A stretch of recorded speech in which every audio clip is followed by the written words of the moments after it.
আকাশে ফের দুর্যোগ সংখ্যা। উত্তর পশ্চিম বঙ্গোপসাগরে নতুন করে ঘূর্ণাবর্ত। আগামীকালের মধ্যে নিম্নচাপে পরিণত হবে ঘূর্ণাবর্ত। আর আগামী 24 ঘন্টায় কলকাতা ও 24 পরগনায় বৃষ্টি। 2 মেদিনীপুরেও ভারী বৃষ্টির সতর্কতা রয়েছে। হাওড়া ও ঝাড়গ্রামে ভারী বৃষ্টির পূর্বাভাস। কাল থেকে প্রবল বৃষ্টির লাল সতর্কতা জারি রয়েছে। পশ্চিম মেদিনীপুর, ঝাড়গ্রামে লাল সতর্কতা রয়েছে। বুধবার পর্যন্ত দক্ষিণবঙ্গে ভারী বৃষ্টির সতর্কতা। এটি আপার এয়ার সার্কুলেশন হয়েছে, যেটা আপাতত নর্থ ওয়েস্ট বে অফ বেঙ্গলের উপরে রয়েছে এবং আগামী 48 ঘন্টার মধ্যে আশা করা হচ্ছে সেটি একটি নিম্নচাপে পরিণত হবে। এই যে লো প্রেশারটা নতুন করে তৈরি হবে, এর প্রভাবে আমরা কোথাও কোথাও ভারী থেকে অতি ভারী বৃষ্টির সম্ভাবনা রয়েছে। সেই জেলাগুলি হলো east Midnapore, south 24 Pargana, West Midnapore.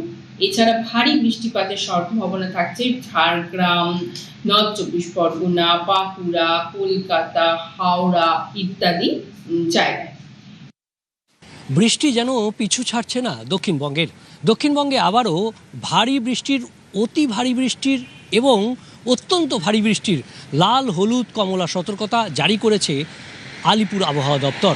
অন্তত সোমবারে ঝাড়গ্রাম এবং পশ্চিম মেদিনীপুর এই 2 জেলাতে অন্তত লাল সতর্কতার কথা জানাচ্ছে আলিপুর আবহাওয়া দপ্তর। দক্ষিণ 24 পরগনা, পূর্ব মেদিনীপুর, পশ্চিম মেদিনীপুর, ঝাড়গ্রাম এই জেলাগুলিতে এবং বাঁকুড়া, কিছুটা পুরুলিয়াতেও ভারী থেকে অতি ভারী বৃষ্টির সতর্কতা রয়েছে। বুধবার পর্যন্ত দক্ষিণবঙ্গে ভারী বৃষ্টির হলুদ সতর্কতা রয়েছে বিভিন্ন জেলাতে। কলকাতাতেও ভারী বৃষ্টির হলুদ সতর্কতা রয়েছে। আজকাল পরশু এই 3 দিনের মধ্যেই ভারী বৃষ্টির হলুদ সতর্কতা জারি করেছে আলিপুর আবহাওয়া দপ্তর। মৎস্যজীবীদের জন্য সে সতর্কবার্তা আজ পর্যন্ত ছিল, সেই সতর্কবার্তা আরও বাড়ানো হয়েছে। 18ই আগস্ট পর্যন্ত সতর্কবার্তা থাকবে মৎস্যজীবীদের। ওড়িশা এবং বাংলা উপকূল থেকে তারা সমুদ্রে মাছ ধরতে যেতে পারবেন না, কারণ সমুদ্র উত্তাল থাকবে এবং এই পরিস্থিতির কারণ হচ্ছে আরও একটা নিম্নচাপ তৈরি হচ্ছে। ক্যামেরায় সুনীতের সঙ্গে বিশ্বজিৎ, নিউজ 18 বাংলা। আর এদিকে নিম্নচাপের বৃষ্টিতে জলমগ্ন ঝাড়গ্রামের সাঁকরাইল। তড়িঘড়ি ত্রাণ বিলিয়ে উদ্ধারে জোর জেলা প্রশাসনের। রাতেই ত্রাণ নিয়ে দুর্গত এলাকায় জেলা শাসক। কি পরিস্থিতি রয়েছে এখন এই মুহূর্তে?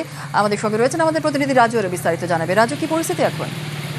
দেখো, বর্তমানে জল নামলেও কিন্তু যেভাবে বৃষ্টিপাত হচ্ছে সেক্ষেত্রে আবার হয়তো জলমগ্ন হতে পারে গোটা এলাকা। সেক্ষেত্রে প্রশাসনের তরফ থেকে বিভিন্ন ব্যবস্থা দেওয়া হয়েছে। ইতিমধ্যে জেলা শাসক ঘটনাস্থলে গিয়ে সেখানে ত্রাণ দিয়েছেন এবং যে সমস্ত মানুষ এখনো পর্যন্ত বিভিন্ন জায়গায় আটকে রয়েছেন তাদেরকে দ্রুত সেখান থেকে উদ্ধার করার কাজ শুরু হয়েছে এবং প্রশাসনের তরফ থেকে গোটা এলাকায় নজরদারি রাখা হয়েছে।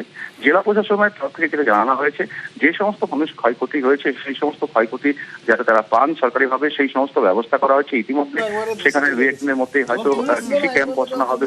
মূলত এখানে কৃষির সব থেকে বেশি ক্ষতি হয়েছে, কারণ এই যে পাশের যে খালটি রয়েছে, অর্থাৎ সুবর্ণরেখা নদীর পার্শ্ববর্তী যে খাল, যেখানে সুবর্ণরেখা নদীর জল ঢুকেই এই খালে প্লাবন আছে এবং সেই প্লাবনের পরেই মূলত গোটা 2-3টে গ্রাম জলের তলায় এখনো পর্যন্ত রয়েছে। সেই জায়গা থেকে সেখান থেকে উদ্ধার করা হয়েছে। বেশ কিছু বাড়ি ভেঙে গেছে, সেই সমস্ত মানুষকে ত্রাণ কেন্দ্রে রাখা হয়েছে। এখনো পর্যন্ত প্রায় 200টি পরিবারকে ত্রাণ কেন্দ্রে রাখা হয়েছে। আর তাদের হাতে ত্রাণ তুলে দেন জেলা শাসক এবং তাদের সাথে গিয়ে মেঝেতে বসে তাদের সাথে কথা বলেন এবং তাদের যে সমস্যা রয়েছে সেই সমস্যার কথা শোনার পরে তাদেরকে আশ্বস্ত করেন দ্রুততার সাথে সেই সমস্যা মেটানো হবে এবং সরকারিভাবে যে প্রক্রিয়া রয়েছে সেই প্রক্রিয়া প্রদান করা হবে। বেশ, ধন্যবাদ। একবারে ধসে চলে গেছে, জল চলে এসেছিল না, একবার জল চলে এসেছিল।